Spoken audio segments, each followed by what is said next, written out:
শিলিগুড়ি গর্ব ভারতীয় সেনাবাহিনীতে লেফটেন্যান্ট পদে যোগ দিলেন বিবেক সিং। শিলিগুড়ি শহরে গর্ব বাড়ালেন 43 নম্বর ওয়ার্ডের গান্ধীনগরের বাসিন্দা বিবেক সিং। ভারতীয় সেনাবাহিনীতে লেফটেন্যান্ট পদে নিযুক্ত হয়ে তিনি শুধু নিজের পরিবারই নয়, গোটা শহরের মুখ উজ্জ্বল করেছেন। শনিবার 7ই মার্চ 2026 চেন্নাইয়ের অফিসার্স ট্রেনিং একাডেমি থেকে প্রশিক্ষণ সম্পূর্ণ করে আনুষ্ঠানিকভাবে তিনি সেনাবাহিনীতে কমিশন লাভ করেছেন। খুবই সাধারণ এক পরিবারে বড় হয়েছেন বিবেক। তার বাবা রবিশঙ্কর সিং শিলিগুড়ি বর্ধমান রোডে একটি ছোট গ্যারেজ চালিয়ে সংসার চালান। তার মা পূজা সিং একজন গৃহবধূ। সীমিত সামর্থ্যের মধ্যেও ছেলের স্বপ্ন পূরণে সবসময় পাশে থেকেছেন তারা।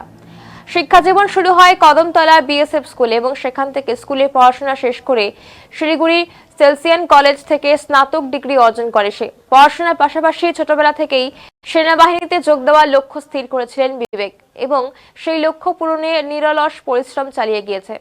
বিবেক সিং এর এই সাফল্যের খবর ছড়িয়ে পড়তেই আনন্দের পরিবেশ সৃষ্টি হয়েছে গান্ধীনগর এলাকায়।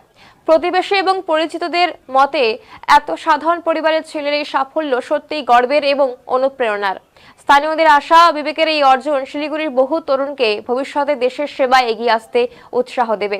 তার এই পথ চলা আগামী প্রজন্মের কাছে একটা বড় উদাহরণ হয়ে দাঁড়িয়ে থাকবে।